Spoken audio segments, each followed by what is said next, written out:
అత్తమ్మ టీవీలో ఈరోజు రుచికరమైన చికెన్ వెరైటీ చికెన్ కన్నా రెసిపీ ఎలా తయారు చేయాలో నేర్చుకుందాం. ఈ రెసిపీ తయారీకి కావలసిన పదార్థాలు: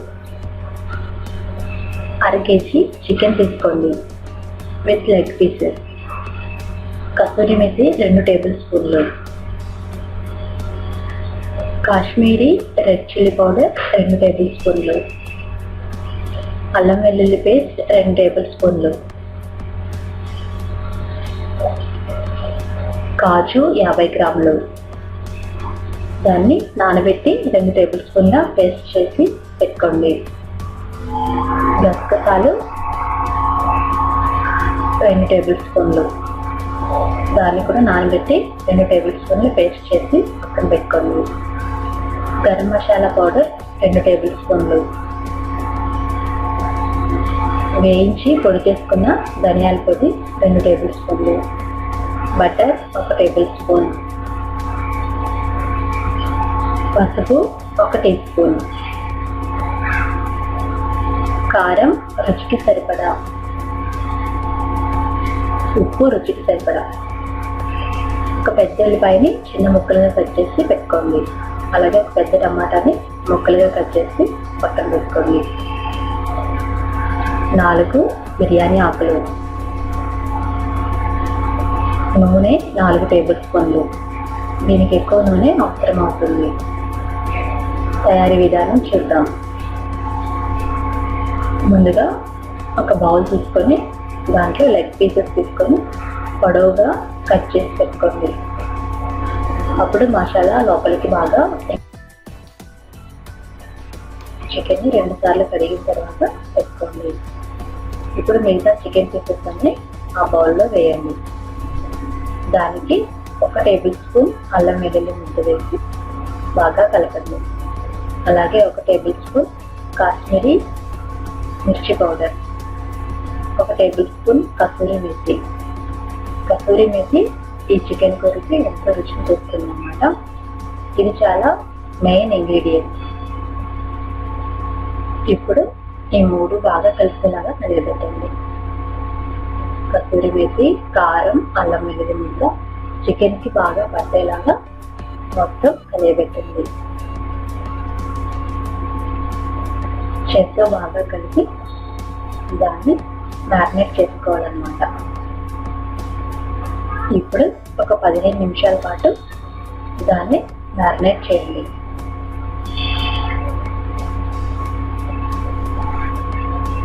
ఇప్పుడు కాజు తీసుకొని అందులో కొంచెం నీళ్లు పోసి 5 నిమిషాలు నానబెట్టుకోండి. దాన్ని పేస్ట్ లాగా తయారు చేసి పెట్టుకోండి. అలాగే గసగసాలు కూడా తీసుకొని దాంట్లో నీళ్లు పోసి 5 నిమిషాలు నానబెడితే అవి నానుతాయి. అప్పుడు దాన్ని కూడా పేస్ట్ లాగా రెడీ చేసి పక్కన పెట్టుకోండి. ఈ కూరకి కాజు పేస్ట్, గసగసాల పేస్ట్ ఎంతో రుచిని తెస్తాయి. ఇప్పుడు కూర వండుకుందాం. స్టవ్ వెలిగించి బాణలి పెట్టి వేడి చేయండి. 1 నిమిషం పాటు వేడైన తర్వాత దాంట్లో 4 టేబుల్ స్పూన్ల నూనె వేసి వేడి చేయండి. ఈ కూరకు నూనె ఎక్కువ పడుతుంది కాబట్టి 4 టేబుల్ స్పూన్ల నూనె వేసుకుంటున్నాం.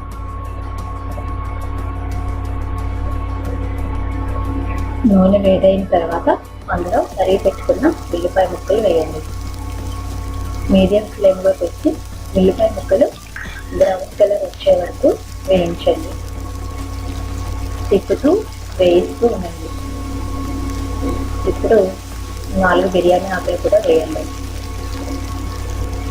వేసి మీడియం ఫ్లేమ్లోని బ్రౌన్ కలర్ వచ్చే వరకు వేయించండి. చూస్తారు కదా, ఉల్లిపాయలు బ్రౌన్ కలర్లో మారినాయి. ఇప్పుడు సన్నగా తరిగి పెట్టుకున్న టమాటాలు వేసి మళ్ళా తిప్పుతూ వేయించండి. మీడియం ఫ్లేమ్లోనే వేయించుకోండి. టమాటాలు బాగా మెత్తబడాలి, అంతవరకు తిప్పుతూ వేయిస్తూ ఉండండి.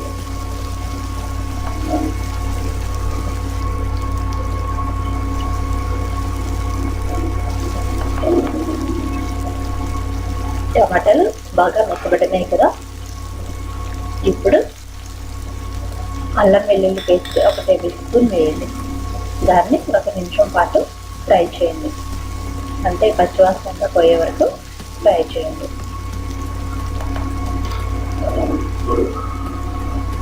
ఆ తర్వాత కాజు పేస్ట్ 1 టేబుల్ స్పూన్,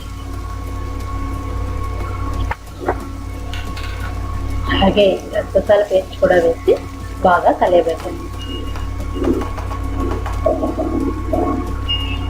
కాజు పేస్ట్, గసగసాల పేస్ట్ వేసిన తర్వాత వేయించి పొడిగొట్టుకున్న 2 టేబుల్ స్పూన్ల ధనియాల పొడి వేయండి. ఆ తర్వాత 1 టీ స్పూన్ పసుపు, ఆ తర్వాత 2 టేబుల్ స్పూన్ల గరం మసాలా పౌడర్. ఈ గరం మసాలా పౌడర్ తయారీ విధానం నా ఛానల్లో చూడండి. రుచికి సరిపడా ఉప్పు వేసి బాగా కలియబెట్టండి. కాజు పేస్ట్, గసగసాల పేస్ట్ ఇవన్నీ బాగా మిక్స్ అయ్యి బాగా కలియబెట్టండి.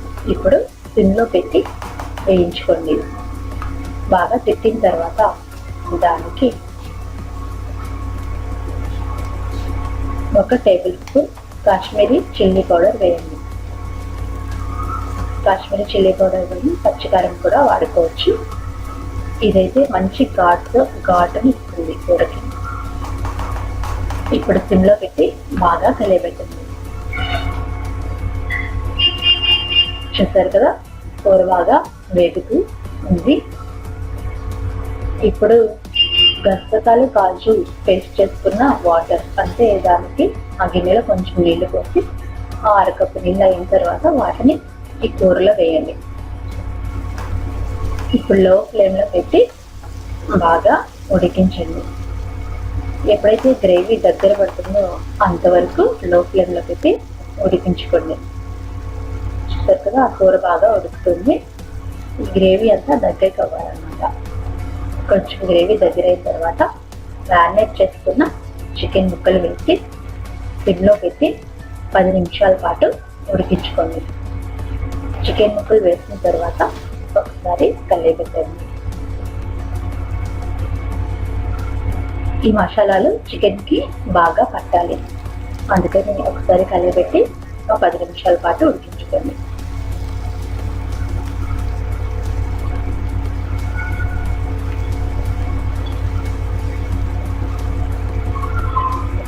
మధ్యలో తిప్పుతూ ఉండండి.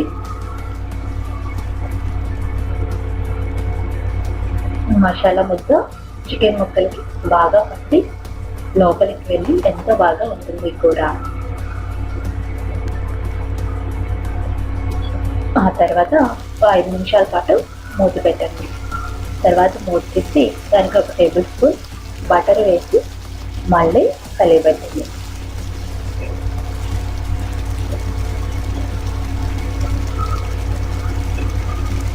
ఇప్పుడు ఆయిల్ బయటకు వచ్చే వరకు కూరని సిమ్లో పెట్టి ఉడికించుకోండి.